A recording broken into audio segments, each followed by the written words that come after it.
Bon, ben merci beaucoup, Martin. C'est toujours un plaisir de passer une soirée à l'ambassade. Je pense que c'est la deuxième fois comme PDG de l'Association canadienne de l'électricité que j'ai l'occasion de prononcer quelques mots de bienvenue. Good evening, everybody. I want to start off by thanking the Canadian Embassy for hosting us today and tomorrow.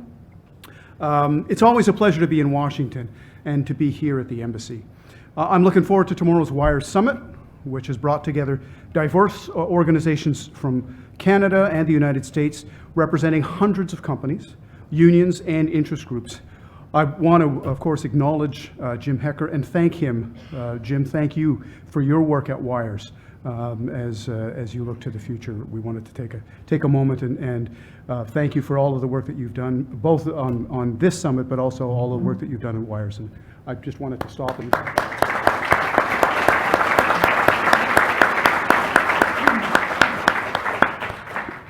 And Jim will have a chance to reply. This evening and our discussions tomorrow are really about partnerships, in particular the critical cross-border partnerships that serve to keep our shared electricity system resilient and secure in the face of evolving physical and cyber threats and more extreme weather events. These are partnerships we see at work in the aftermath of major storms, most recently along the eastern coast of Canada and the United States following Hurricane Dorian. We didn't hesitate to help out one another in need to restore power, no matter what side of the border people were on. Our partnerships, of course, must extend beyond physical and cyber threats. Just 2 days ago, Canadians elected a minority government. We're not certain how this is going to affect carbon pricing, for example, in Canada, or legislation on new infrastructure projects, but we're watching closely. We're also 1 year out from the 2020 US election, and again, environmental policy could change the way we operate. These forums will allow us to prepare ourselves and our industry for a strengthened grid in spite of changes to governments and the possibility, and some of us were talking about this earlier, the possibility of policy whiplash. We know that the Canada-US integrated electricity system is critical to the highly positive and mutually beneficial North American energy relationship and to North American prosperity at large. I think all of us here know that the electricity business is rapidly evolving and it's on the cusp of massive change, and that electricity is going to play an increasingly critical role in society and in the future. In 2019, we at CEA focused our messaging on resilience, on building a resilient workforce, on resilient infrastructure. However, we also considered the need to strengthen and ensure a resilient North American grid. As many of you know, I've been involved with cross-border security issues for almost 2 decades. Over that time, security issues have evolved as well and has become more serious. Thankfully, we've responded by strengthening partnerships, including the Canada-US relationship. I look forward to a deeper dive on Canada's security relationships tomorrow during that first panel. So let's continue to deepen partnerships and improve information sharing in forums like WIRES to protect the system's integrity against cyber and other threats so we can ensure North Americans have access to a safe, reliable, and secure electricity system. Thank you again to the Embassy for hosting, and I hope everybody enjoys their dinner. And I believe I'm handing the podium over to Jim. Thanks very much, folks.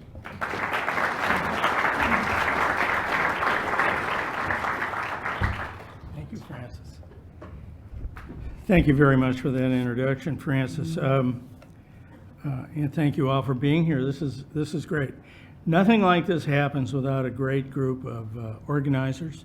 And I want to tell you that over the past several weeks, and we have put this together in a relatively short period of time, we have been blessed by having a number of important friends. I do want to recognize Assistant Secretary Bruce Walker, who's here tonight, and thank you for coming again, Bruce.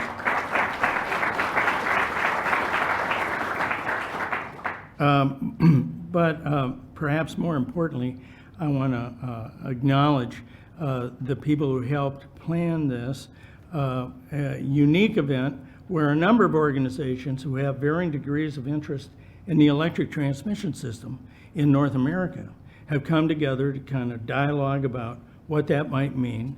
And we even have a draft summit agreement that we're going to be talking about in the morning, and hopefully a lot of you will sign. But the folks I'd like to mention, and at the risk of excluding somebody, let me just say that my thanks go out to Rolf Nordstrom from the Great Plains Institute, Austin Keyser, and Sergio Espinoza from the IBEW, Steve Hauser from the Gridwise Alliance, Jean Grace from AWEA, the American Wind Energy Association, Catherine Gensler, my fellow Badger from the Solar Energy Industries Association, Phil Moeller from EEI, Dan Prowse from Manitoba Hydro, John Jemison from Americans for a Clean Energy Grid, Patrick Bateman from Water Power Canada, Michael Powell from CEA, and of course Ambassador Gordon Geffen from well, where he's an ambassador. I mean, what can I say? He's the ambassador to Canada from the United States in the Clinton administration, and an old friend, and one of our moderators tomorrow. I also want to acknowledge the hard work of Hannah Watkins and Tony Lawson from my staff, who many of you have met through email, but they're actually even more charming in person. So thank you all very much, and Dan Roger will introduce our keynote speaker in a little bit. But anyway, bonsoir, bienvenue. That's as far as I'm going.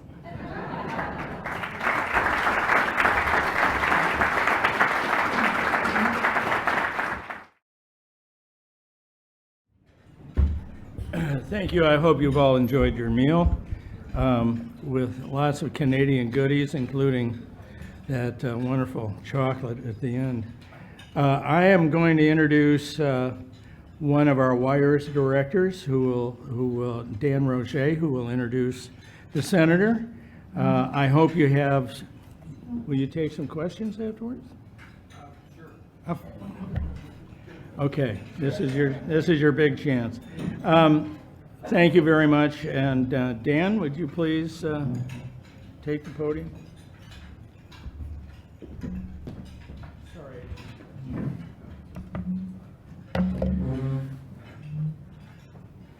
Thank you, Jim. It's my pleasure to introduce New Mexico Senator Martin Heinrich this evening to share his thoughts on energy and transmission policy issues. Senator Heinrich was elected to the U.S. Senate in 2012 and currently serves on the Senate Energy and Natural Resources Committee, the Armed Services Committee, the Intelligence Committee, and the Joint Economics Committee. In his spare time, he juggles. He is the ranking member on the Subcommittee on Energy and the Subcommittee on Emerging Threats and Capabilities. Senator Heinrich continues to champion many issues important to our nation, including ensuring our men and women in uniform are prepared for the threats they face and making sure that we keep our promises to those who serve. Also protecting public lands, watersheds, and wildlife for future generations. The development of renewable resources, and also investing in communities in our next generation. Prior to his election to the Senate, he served 2 terms as U.S. House of Representatives. Senator Heinrich strongly supports transmission, as he appeared in one of our WIRES videos, and has had extensive support for transmission issues across the industry. Senator Heinrich holds a bachelor's degree in mechanical engineering from the University of Missouri. He resides in Albuquerque, New Mexico, is married, and has 2 sons. Please join me in welcoming Senator Martin Heinrich, to the WIRES International Summit on Electric Transmission Grid.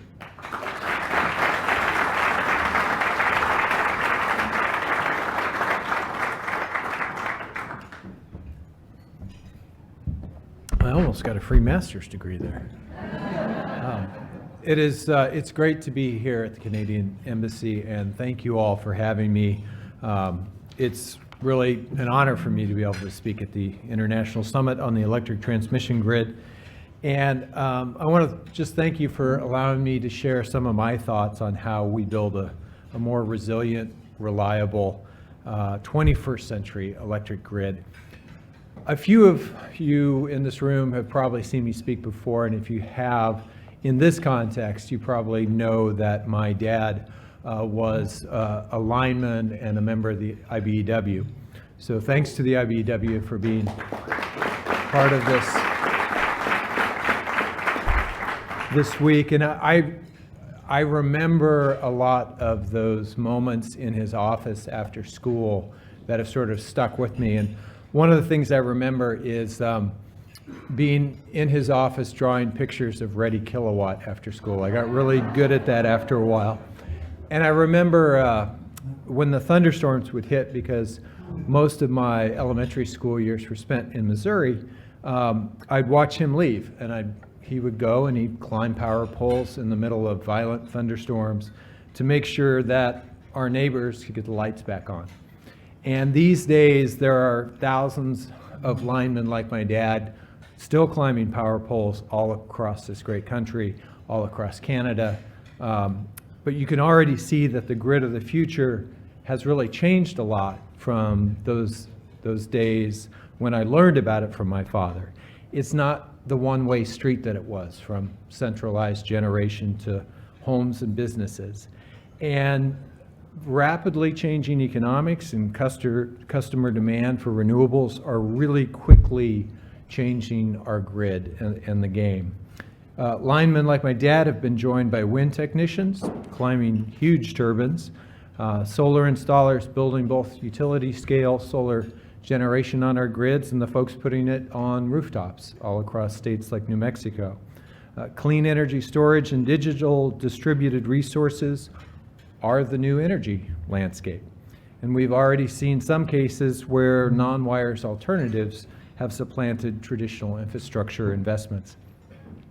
There's also just more widespread adoption of concepts we've known for a long time: energy efficiency, demand response, and there's been a lot more deployment of on-site rooftop solar systems, battery and thermal energy storage, and utility-side active management and load control. So as a member of the Energy and Natural Resources Committee, I have focused on trying to advance legislation to promote the development and the deployment of these technologies. And I think it's safe to say it's past time to incentivize things like energy storage, electric vehicles, and other technologies that are going to help us squeeze the carbon out of our grid. And the federal government needs to continue to send the right signals. They need to continue to provide investors with long-term certainty by setting incentives like what we see with the ITC and the PTC in ways that are transparent and multi-year, and get away from our history of making decisions no matter what the policy structure in a year-by-year increment that really constrains that. Year-by-year extensions for tax policy in particular, but for broader incentives or disincentives should be set for the long haul.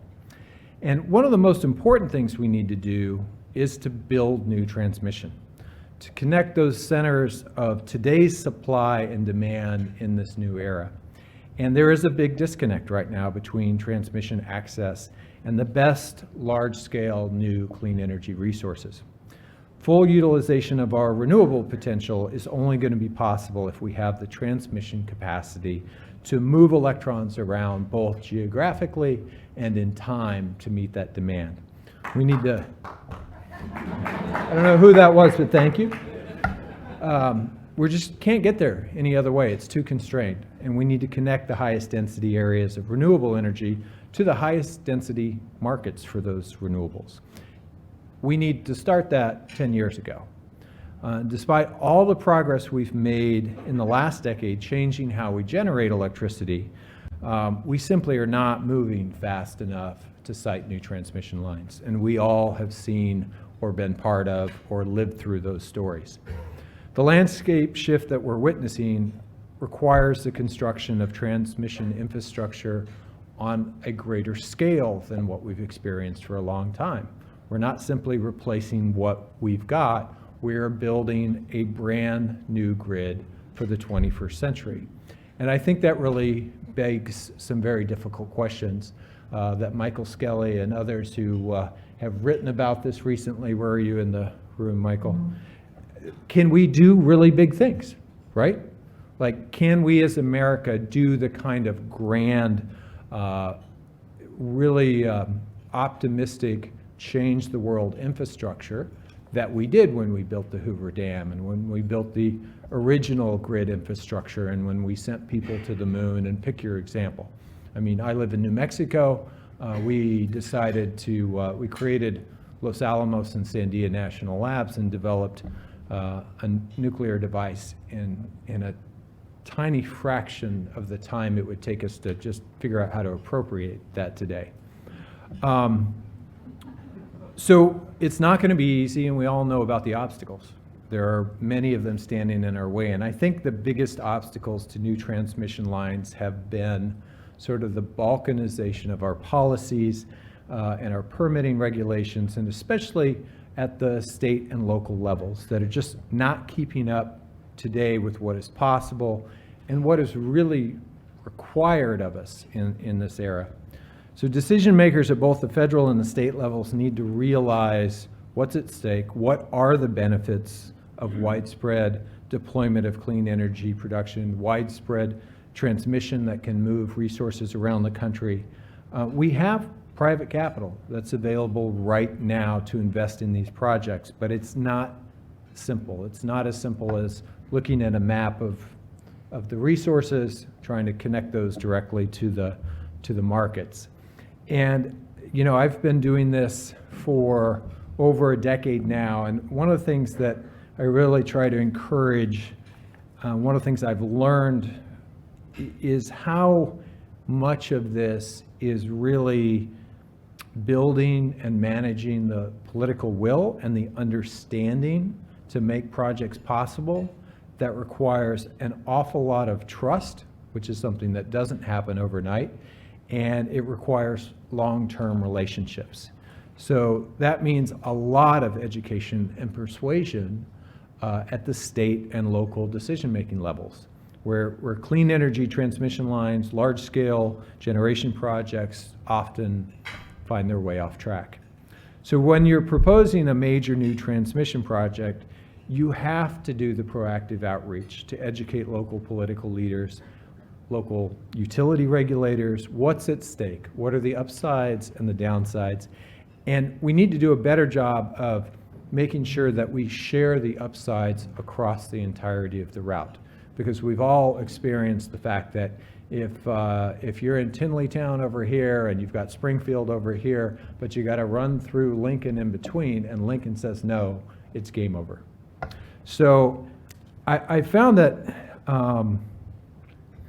often there's also a fair amount of disinformation that you need to address along the way.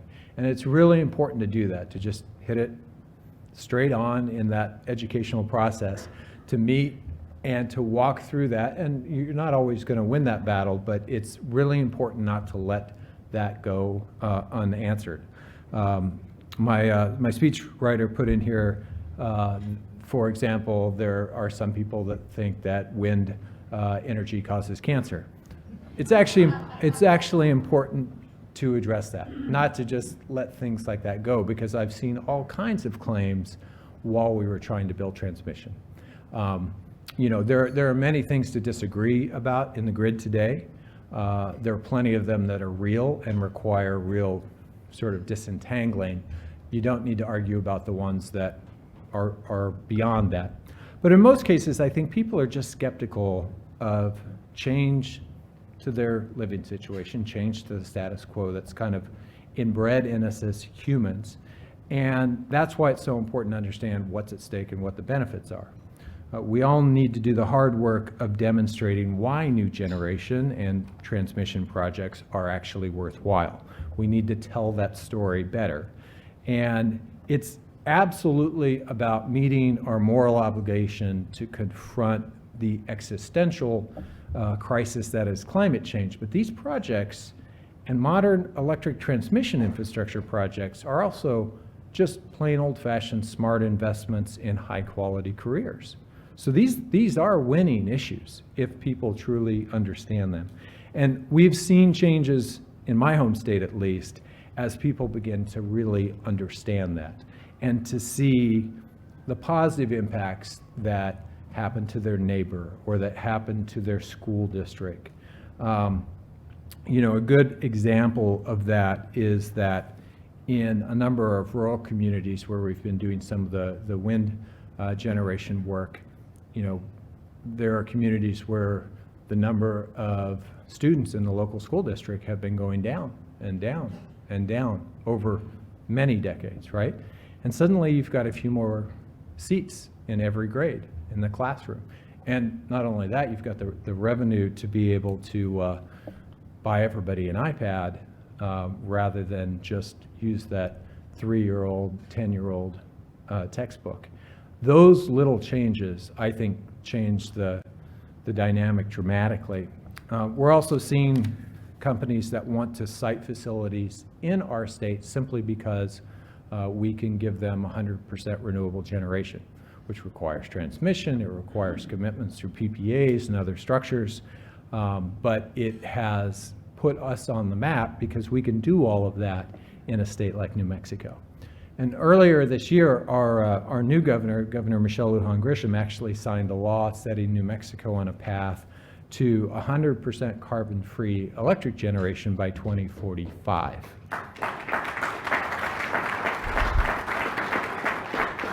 Now, I think everybody at the time thought we were being aggressive, and a month after the legislative session, our biggest utility in the state, investor-owned utility, came out and announced 2045 wasn't going to work for them.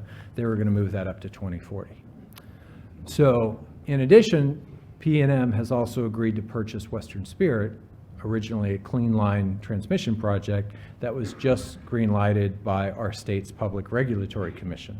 So this is a 165-mile project that's going to connect more than 800 megawatts of future wind capacity to Western markets. Half of that already has PPAs in place. So I'm proud that Western Spirit partnered as well, not only with PNM, but that they were able to partner with New Mexico's Renewable Energy Transmission Authority, which is a state-based, state-backed authority that works with developers to site transmission lines. That's something we don't hear enough about.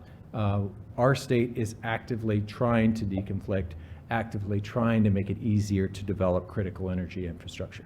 And I think that's a model that needs to really be replicated around the country in the way that's appropriate to the states involved. And we need to start making planning decisions at the regional level, right? We've been able to build some things inside states and inside smaller political subdivision, but we get off track the more political subdivisions are involved. So that's why I'm proud to announce that I'm going to be introducing legislation to direct FERC to improve its interregional transmission planning process. It's just clear.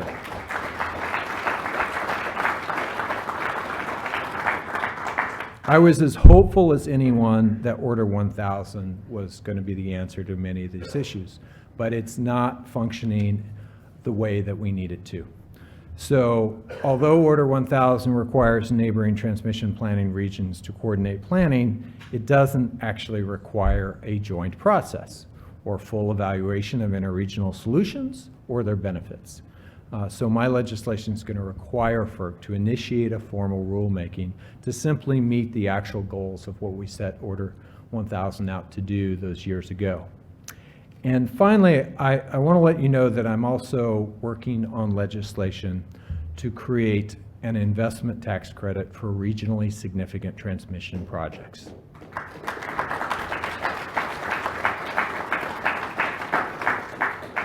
While we all recognize, or at least I recognize, that things would be a lot more efficient if we just put a price on carbon, what we know how to do, and I'm for that, we know how to get tax incentives in place that send the right signals to investors.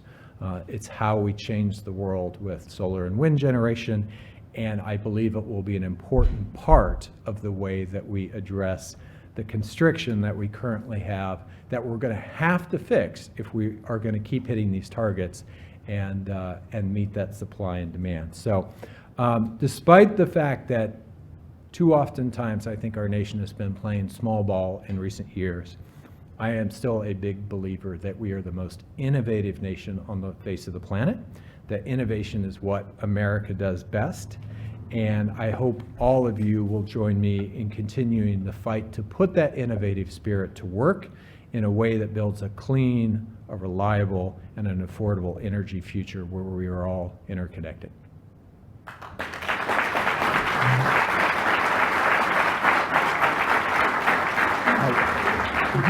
Yeah. What do you think? This is a democracy? You get to ask questions? It is a democracy. I'll let you moderate. Thanks, Jim. Questions? Can you elaborate a little bit on your tax credit? Can you identify yourself? Chris McLean from NMAC. You bet. So not too much because we're not as far down this road as we're not ready to introduce legislation. But in talking to folks for quite some time, it's become clear to me that one of the things that will give us longer runways is just more certain financing and having an investment tax credit focused not on the short haul transmission, but on projects that are regionally significant. And we will spend a lot of time arguing over exactly what qualifies you as regionally significant. But for those multi-state projects, I think it is one of the most cost-effective things we could do to send the right signals to the market. I think I know the answer to this. Walt Nordstrom with the Great Plains Institute. Yeah. But I want to ask it anyway, which is, do you see any prospect for a national DC transmission backbone, much like we built the interstate highway system, and framing it really in those terms? I think in terms of national security? Yeah, I think it will in large part depend on the kind of change that we see electorally in the next couple of years. I think voters for a long time sent messages to take incremental steps. I can tell you that messages on both sides of the spectrum at the moment are not that. So there is an opportunity, sort of an opening right now, depending on the outcome of 2020 and upcoming elections, to think bigger than we have for some time. And I think it's really important to try and create a narrative around what some of these opportunities are. I mean, when you think of what Eisenhower did with the interstate highway system, I believe we have to be thinking that way if we're going to solve the scale of what we need to do just for the electric sector on climate. Because after electric, you know that we also have to fix how we do agriculture, and we need to fix transportation, and we need to fix heavy industry and decarbonize steel and ammonia and cement. So this is the easy part. And I think it's important for us to start doing more than incremental thought. Thank you. Steve Hauser with the Grid West Alliance. Can you comment a bit on the Senate energy bill and kind of where that stands? It's been kicking around for more than a few years now. So I think there's actually quite a bit, we had a hearing this week where it was evident that it seemed like everybody had a bill that addressed something that nobody really objected to. And not the sort of Hail Mary pass that I was just talking about, like change the world, but in the constrained system where we have one party in charge of the Senate and one party in charge of the House, and like what can we come up with that really does move the needle? And there's a lot there. So there's a lot of uncertainty that lives outside of that committee.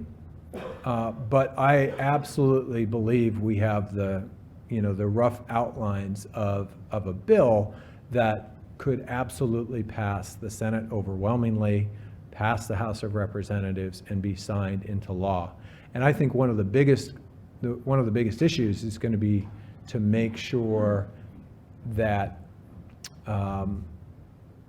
that it doesn't get swamped by some of the other political realities of life in 2019 and 2020, and that in particular it's a priority for Leader McConnell to put that kind of legislation on the floor. The focus for the entirety of this year has been on judgeships and nominations to agency personnel. We've also got to do some legislating. Mike Allen, Canadian Electricity Association. I mean, it's great to talk about the growth of decarbonization.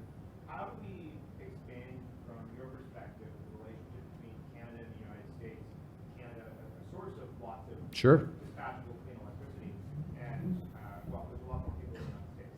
So Right. what's the It's the same, it's not disanalogous to, I live in a state with 2 million people, but we're really good at making clean electrons too, and we'd like to sell them to places like California. It comes down to transmission, right? So our biggest challenge in selling clean energy to a rapidly growing market is transmission, and the same thing if you look at hydropower and the other sources in Canada. It's the details of being able to get that right, to be able to have enough support along the line to get it across the finish line. And I think, in the reality of today, some of that's about minimizing how long you make the line to bear, what you truly need to get the electrons into that other system, to minimize your exposure to various different political subdivisions along the way, and then really building consensus around that route and making sure that people agree that it is the logical sort of least impact route, that we've got to get these things built, but we have to be thoughtful about where we put them. Do one more? One more. Right? Thanks, Jim. I'm Ron Cooper of the ED News. You mentioned your legislation you want to introduce for reforming Order 1000. Yeah. Would that include sort of taking another look at what EPAC tried to do, which is to give FERC some kind of authority to be able to direct? Backstop authority? It will not. I have introduced legislation in the past to do just that, and I believe it's the right approach. However, I think it will be much easier to get bipartisan support for this approach. The specter, even when it's more boogeyman than reality, of eminent domain, I think is a challenge for backstop authority. Even though everyone of my colleagues on the Republican side of the aisle thinks it's great when it comes to oil and gas pipelines. So, consistency is not our strong suit in Washington, D.C. The reality is, I think this path has a much stronger path to bipartisanship and being able to get the sort of 60 votes in the Senate to make sure it's part of an energy package. Thank you all. We had a little something. We deeply appreciate your joining us this evening, and knowing your love and admiration for the Native American community. We went shopping this afternoon, and we got a wonderful pot from Acoma, which costs thousands of dollars, as a matter of fact. But our deep appreciation for the emoluments clause of the Constitution prevents us from giving you that. So here's a native Navajo pot that we really, it's a small but very heartfelt. Thank you. Thank you.